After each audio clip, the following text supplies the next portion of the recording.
दोस्तों, एक मुस्लिम महिला काशी के घाटों पर लगातार वहां के रहने वाले जो पंडित वगैरह हैं उनको ढूंढ रही होती है। दरअसल वो चाहती है कि वो लोग उस महिला की मदद करें। अब यहाँ पर कुछ पंडित जो कि घाटों पर बैठे हैं, वो लोग जब उस महिला को इधर उधर घूमता देखते हैं, वो उनको बोलते हैं कि हाँ जी, आपको क्या चाहिए। लेकिन वह महिला जो कि इंग्लिश बोल रही होती है, वह कहती है यहाँ पर कि उसको अपनी बेटी का पिंडदान करवाना है। अब इस बात को सुनकर वो पंडित कहते हैं कि मैडम, आपका पिंडदान? मतलब एक हैरान करने वाली बात इसलिए है कि एक मुस्लिम महिला कैसे पिंडदान कर सकती है। बातों को मतलब आगे जो बढ़ाते हैं वो लोग, पंडित लोग, वो कहते हैं कि आप मतलब इन तरह की बात, आखिर कहानी क्या है, आप सारी बात हमें खुलकर बताएंगे तो शायद हम आपकी मदद भी कर पाए। अब महिला अपने चेहरे से बुर्का हटाती है और फिर उन पंडित लोगों को एक ऐसी कहानी बताती है जिसको सुनकर वो पंडित लोग भी काफ़ी ज़्यादा हैरान रह जाते हैं। दरअसल यहाँ के जो काशी के जो पंडित हैं ना, वो इंग्लिश, हिंदी, संस्कृत वगैरह सारी भाषा जानते हैं। और वह महिला जो कि इंग्लिश में बातचीत कर रही थी, वो पंडित लोग उस महिला की सारी बातें समझते हैं और फिर वो लोग उस महिला को भी घर वापसी करवाते हैं और उनकी जो 27 साल की जो बेटी, जो कि 27 साल पहले मर चुकी थी, उस लड़की का पिंडदान करते हैं। यहाँ पर वह महिला एक ऐसी कहानी बताती है जिसको भारत के जो राष्ट्रीय अखबार है दैनिक भास्कर, उसने भी छापा था और उसमें मतलब लोगों की प्रतिक्रियाएं भी आई थी और उस समाचार पत्र ने पूरी कहानी को जड़ से जोड़कर हर चीज़ साफ साफ शब्दों में लिखी। दोस्तों, मैं आज आपको बताने वाला हूँ, आपसे विनती है इस कहानी को अंत तक जरूर देखिएगा और जानिएगा कि कैसे कोई भी एक आत्मा अपनी मुक्ति पाने के लिए क्या क्या कदम उठाती है।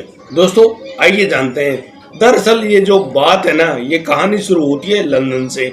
लंदन में रहने वाली वह लड़की जिसका नाम आबिया बानो होता है, वह आबिया जो कि रहने वाली बांग्लादेश की है, मूल निवासी बांग्लादेश की, लेकिन अपनी आगे की पढ़ाई करने के लिए वो लंदन चली जाती है। और लंदन में रहते हुए उसकी दोस्ती एक लड़के से होती है। लड़का जो कि निकोल बोलरमैन जूनियर होता है, वह लड़का मतलब उस लड़की से बेइंतहा मोहब्बत करता है और फिर तो वो लड़की भी जब उस लड़के से प्यार करना शुरू कर देती है तो दोनों निर्णय करते हैं कि अब उनको शादी कर लेनी चाहिए। और दोस्तों, वो दोनों मतलब कि बड़े अच्छे ढंग से शादी भी कर लेते हैं। शादी करने के बाद वह जो लड़की है वह जब अपनी इबादतें करती है, वह लड़का जो अपनी प्रे करता है यानी कि प्रार्थनाएं करता है। यहाँ पर दोनों के अलग अलग मतभेद से होते हैं। तो एक दिन वह लड़की बड़े प्यार से उससे कहने लगती है कि देखो, तुम भी यदि मुस्लिम हो जाओ तो फिर हमें क्या दिक्कत है। दोस्तों, यहाँ पर वह जो लड़का है अपने प्यार को ना खो दे, इसलिए वह लड़का भी उस लड़की की बातों को मान लेता है और वह भी इसे हर्ष यानी कि मुस्लिम धर्म को कबूल कर लेता है। अब तो दोनों साथ में बातें करते हैं, बड़े ही तसल्ली से उनकी ज़िंदगी बीतने लगती है, बड़ी ही तसल्ली से उनकी ज़िंदगी आगे चल भी रही है। लेकिन दोस्तों, वह लड़की अब आगे गर्भवती हो जाती है।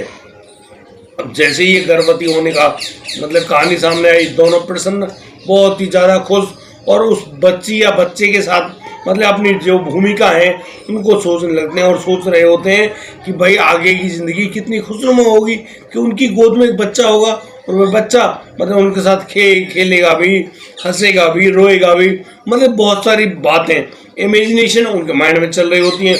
और आपने भी ये सब देखा होगा, परखा होगा कि भैया मतलब कोई बच्चा परिवार में आने वाला हो तो उससे जुड़ी कितनी एक्सपेक्टेशन होती हैं। उसके लिए छोटे छोटे कपड़े लाना, उसके लिए खिलौने लाना, उसके लिए झूला लेकर आना, बहुत सारी चीज़ें ऐसी होती हैं जिनको उन्हें लाना ही पड़ता है। दोस्तों, इसी प्रकार से धीरे धीरे समय बीतने लगता है और वह समय भी आ जाता है जब आबिया को लेबर पेन होने लगता है। अब आबिया को जब लेबर पेन हुआ यानी कि दर्द बनने शुरू हुए तो उनका जो पति है वो उनको लेकर जाता है हॉस्पिटल में। टाइम से वो लोग भर्ती हो जाते हैं और फिर यहाँ पर मतलब कि दोनों इंतजार कर रहे होते हैं उस नन्ही सी मुस्कान के आने का। लेकिन ना जाने क्यों भगवान को कुछ और ही मतलब राजी था। अचानक से वो जो डॉक्टर्स हैं जब उस लड़की का डिलीवरी करा रहे होते हैं, उनकी जो बातचीत है वो आपस में होनी बंद हो जाती है। दरअसल यहाँ पर वह जो आबिया एक बच्ची को जन्म देती है और यह जो बच्ची होती है यह मृत होती है। यानी कि जैसे डॉक्टर्स उस लड़की को आबिया की बॉडी से बाहर लाते हैं, उस लड़की को बहुत ज़्यादा बचाने की कोशिश करते हैं, मतलब ऑक्सीजन वगैरह सब कुछ लगाते हैं, लेकिन वह लड़की जिसकी सांसें ही नहीं चल पाई थी वह लड़की मृत घोषित कर दी जाती है। और जैसे आबिया को यह बात मालूम चलती है, अचानक से आबिया भी बस एक ऐसे गम के साए में डूबना शुरू कर देती है कि उसकी भी जो दिल की धड़कन है बिल्कुल मतलब गिरती हुई चली जाती है।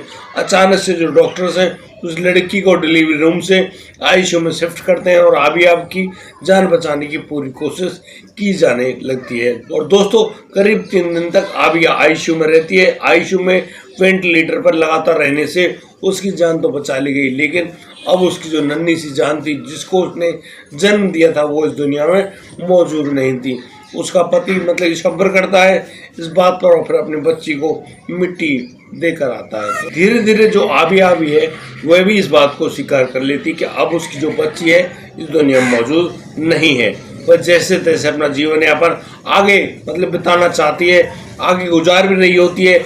यहाँ पर उसका जो पति है उससे बहुत सारी बातें करता है, उसको आगे के लिए उम्मीदें बताता है कि कोई दिक्कत नहीं है भाई, बच्चा ही तो गया है, हम लोग तो जिंदा हैं, आगे कोशिश करेंगे और ना जाने क्यों भगवान हमें हमारी गोद को हरी भरी कर देंगे। इन बातों को वो लोग सोचते हैं, लेकिन अचानक से उस जो महिला आबिया को करीब 3 महीने बाद अजीब तरह के ख्वाब आने शुरू हो जाते हैं। दरअसल वह आबिया ऐसा लगता है उसको कि जैसे उसकी जो छोटी बच्ची है उसकी गोद में मौजूद है, और तो और वह उससे लगातार दूध पीने की जिद कर रही है। यहाँ पर वह आबिया भी देखती है कि उनके स्तनों में से दूध भी आ रहा है, लेकिन वह दूध तो ऐसे ही जा रहा है, उसके कपड़े खराब हो जाते हैं। दोस्तों वह महिला काफ़ी ज़्यादा प्रयास करती है अपने आप को समझाने की, डॉक्टर्स वगैरह के पास जाती है, साइकियाट्रिस्ट के पास जाती है, कहीं उसके मन का कोई ऐसा खेल तो नहीं जिसकी वजह से वह ज़्यादा परेशान हो, कहीं वह सोच ही रही हो कि वो टेंशन उसके दिमाग में बन गई हो, लेकिन ऐसा कुछ भी नहीं होता है। और धीरे धीरे वह जो ख्वाबों में आने वाला जो किस्सा है वह थोड़ा थोड़ा बढ़ने लगता है। और वह जो आबिया है वह आबिया भी उस बच्ची के साथ मतलब अपनी ज़िंदगी को ऐसे जोड़ लेती है, बस उसके साथ हंसना खेलना बोलना सारी बातें किया करती है बड़ी मोहब्बत से। मतलब कि एक ऐसा साया जो कि उस आबिया के साथ रहने लगा था, आबिया उस मतलब बच्ची के साथ जो कि उसने पैदा की थी, अब वो सच में तो उसके हाथ में नहीं है, लेकिन वह ऐसे क्रियाकलाप करती है कि बिल्कुल वो बच्ची उसके पास ही हो।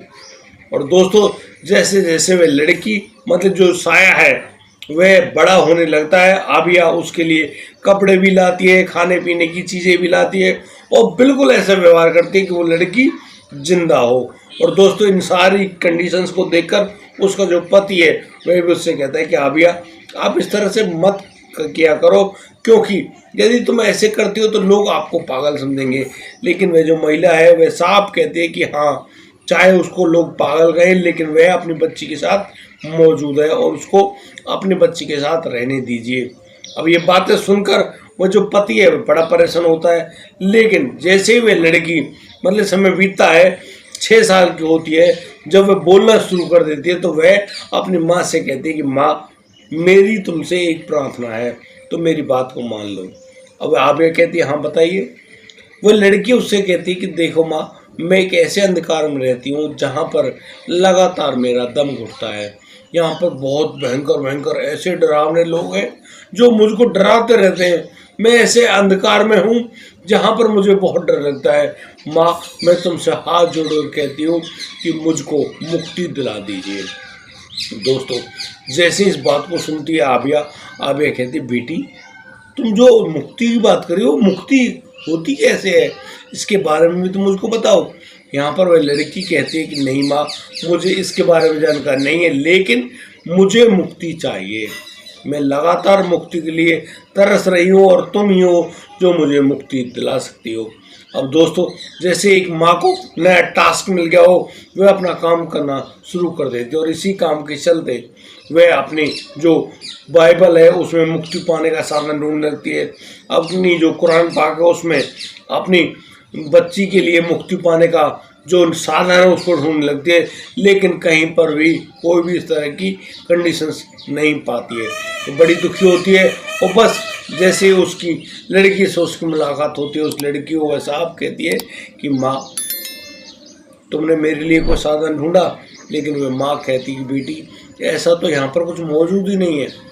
जिस प्रकार से उस लड़की की उस माँ से बातचीत होने लगती है, अब तो जो लड़की है वह अपनी मतलब जवानी में जैसे कदम रखती है, उसको फर्स्ट जो डेट आती है उसके मारे वो बड़ी ही कष्ट में होती है और कहने लगती है अपनी माँ से कि माँ, आज ऐसे ऐसे मेरे साथ हुआ है और ये जो लोग हैं बड़ी ही ललचाई दृष्टि से मेरी तरफ देखते हैं और मुझे घूरते रहते हैं, मैं क्या करूँ। मुझे लगता है कहीं ये लोग मुझको मतलब कि तुमसे छीन ना लें, मेरे साथ कुछ गलत ना कर दें। वो लड़की बार बार अपनी जान बचाने की कोशिश करती है, लेकिन वह जो माँ है वह कहती है कि बेटा ऐसा कुछ भी नहीं होगा। दोस्तों, जो आप ये कहानी सुन रहे हैं, बिल्कुल आपको लग रहा होगा कि आप एक मूवी देख रहे होंगे, लेकिन मैं आपको बिल्कुल सत्य घटना बता रहा हूँ। और दोस्तों, अब तो वह जो लड़की है लगातार कोशिश कर रही होती है कि उसको मुक्ति मिल जाए और वह माँ भी अपनी बेटी के लिए हर संभव जो प्रयास होता है उसको करने के जरूरत में होती है। अचानक से वो बहुत सारी मतलब किताबें पढ़ती है, सब कुछ पढ़ती है और धीरे धीरे ये उस लड़की की उम्र जो है वह 27 साल की हो जाती है, लेकिन अभी भी वह लड़की यहाँ पर अपनी मुक्ति की मांग करते नहीं थक रही है और अपनी माँ से लगातार कह रही है कि माँ, मुझको मुक्ति दिलाइए। लेकिन दोस्तों, जब वह लड़की 27 साल की हो जाती है, वह अपनी माँ से कहती है कि माँ, तुमने सब कुछ पढ़ लिया, लेकिन मेरे कहने से एक चीज़ पढ़ लीजिए, वह है श्री भागवत गीता। श्रीमद् भागवत गीता को यदि तुम पढ़ लोगी तो मुझको मुक्ति मिल जाएगी। दरअसल यहाँ पर एक बाबा है, उन बाबा ने मुझे ये सारी बात बतलाई है। अब इन बातों को सुनकर महिला जो कि अभय मानव है, भाई उसका तो दूर दूर तक कोई रिश्ता नाता है ही नहीं। भागवत गीता क्या होती है, क्या उसका प्रभाव है, क्या असर होता है, कुछ भी नहीं। वह लगातार प्रयास करती कि क्या है भागवत गीता। अब शुद्ध संस्कृत में किसी से भाई वो ना तो खरीदी जाए ना उसको पढ़ा जाए, अब वो बिल्कुल उसके समझ से बिल्कुल बाहर। लेकिन वह प्रयास करती है कि वह लोगों से बात करे और जाने कि इसका असली जो मर्म है वो कहाँ पर जाना जाएगा। दोस्तों, उस महिला को जानकारी मिलती है कि तुम्हें ये जो घटना है, तुम्हें ये जो भागवत के बारे में सारी जानकारी भारत देश देगा। अब जो कि बांग्लादेश की पहले से रहने वाली है, वो भारत को तो जानती है, वह सीधी आती है भारत। और भारत में जब मतलब कि अपनी बच्ची की सारी बातें बताती है अपने मिलने वालों को, तो उनको एक जगह मालूम होती है, वो होती है काशी। काशी जो विश्वनाथ की जगह है, वहाँ के घाटों पर जब वो महिला घूम रही होती है तो वह ढूंढ रही होती है कि कोई ऐसा आदमी, ऐसा विद्वान आदमी उसको मिल जाए जो उसकी बच्ची का पिंडदान करा दे, उसको मुक्ति दिला दे। और दोस्तों, इसी तलाश में वह महिला पहुँच जाती है काशी के घाटों में। और काशी के घाटों में जाने के बाद वे अब यहाँ पर पंडितों से बात कर रही होती है, कह रही होती कि उसको ऐसे ऐसे काम करना है। लेकिन यहाँ पर वे जो पंडित हैं वो कहते हैं कि आप ऐसा कुछ भी नहीं कर पाओगे। दरअसल आपकी शुद्धि नहीं हुई है और यहाँ पर यदि आप शुद्धि नहीं करोगे तो फिर आप ये काम बिल्कुल नहीं कर पाओगे। लेकिन जो एक माँ है, एक माँ की जो हृदय की तरफ है उसको समझ सकती है। तो महिला यानी कि अब उन पंडित वगैरह सभी लोगों से बातचीत करती है और यहाँ पर अब एक ऐसा खेल शुरू होने वाला था जिसके बारे में शायद किसी ने कल्पना भी नहीं करी होगी। दोस्तों, जो मैं आगे बताने वाला हूँ शायद आपको विस्तृत कर दे, लेकिन ये बिल्कुल सच्ची घटना है। मेरा किसी की हृदय को, किसी की भावनाओं को दुखाने का कोई अर्थ नहीं, लेकिन जो बात सच है वो तो मुझे बतानी ही होगी।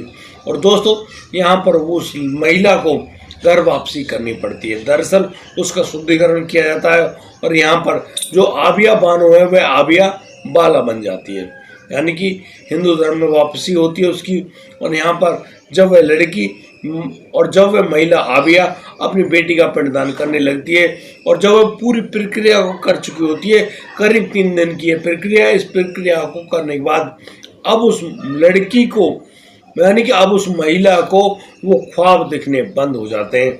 एक दिन रात को जब वह आबिया बाला जब वहाँ पर सो रही होती है एक आश्रम के अंदर, तब उसको एक ऐसा स्वप्न आता है और वह जो लड़की है जो उसके ख्वाब में आया करती थी, वह अपनी माँ से कहकर जाती है कि माँ, आपने मेरे साथ जो न्याय किया है, जो सही किया है, उससे मैं बहुत ज़्यादा प्रसन्न हूँ और मैं अब तुमसे कहती हूँ कि मैं एक न एक दिन तुमसे ज़रूर मिलने आऊँगी और शायद मैं उम्मीद करती हूँ कि मेरा यदि अगला जन्म होगा तो मैं तुम्हारी कोख से ही जन्म लूँ।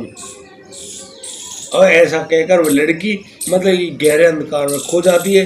वो दोबारा उस महिला को दिखना ही बंद हो जाती है। अब आप इस घटना के बारे में क्या कहोगे? क्या ये बात सच है? क्या ऐसा हो सकता है या फिर नहीं हो सकता है? आप लोग अपनी राय हमें कमेंट बॉक्स में लिखकर जरूर दें और मालूम तो चले कि भाई आप लोग इस पूरे मामले में क्या सोचते हैं, क्या समझते हैं। अब जो आबिया बाला है वह वापस अपने लंदन अपने पति के पास लौट तो चुकी है, लेकिन वह अब मुस्लिम नहीं है। वह अब एक हिंदू धर्म की मतलब कि नागरिक बन के भारत में जहाँ उसने घर वापसी करी, उस घर वापसी करने के बाद वह आबिया बाला बनकर बिल्कुल हिंदू के पारंपरिक जो लिबास में वह जब अपने पति के पास पहुंचती है तो उसका पति भी कहता है कि क्या हुआ है, तुम ऐसे व्यवहार क्यों कर रही हो। लेकिन जब आबिया बाला अपनी सारी सच्चाई बताती है तो उसका पति भी उसके पीछे यानी कि हिंदू धर्म को स्वीकार कर लेता है और वो परिवार आज भी लंदन में बड़ी तसल्ली से अपनी ज़िंदगी जी रहा है। लेकिन उस लड़की का उस महिला के ख्वाबों में आना जाना बिल्कुल बंद हो चुका है। आप लोग क्या कहना चाहते हैं? आपकी कमेंट के बारे में मैं बेसब्री से इंतजार कर रहा हूँ। आप लोग हमें कमेंट करके अवश्य बताएं और यह ज़रूर बताएं कि यहाँ पर क्या सही या गलत हुआ। दोस्तों, इस पूरे घटनाक्रम को सुनाने को उद्देश्य किसी को परेशान करना नहीं है, किसी का दिल दुखाना नहीं है। और यदि किसी का मतलब कि भावनाओं को थोड़ी बहुत ठेस पहुंची है तो उसके लिए मैं हृदय से क्षमा चाहता हूं, लेकिन जो सच्चाई है वो तो मुझे बयान करनी पड़ेगी। दोस्तों, आज के लिए सिर्फ इतना ही। अब दीजिए मुझे इजाज़त। मिलता हूँ कल, लाता हूँ एक और नया इंटरेस्टिंग मामला। तब तक के लिए आप बढ़िया रहें, बेहतर रहें, अपना और अपने परिवार का बखूब ख्याल रखते रहें। जय हिंद, जय भारत।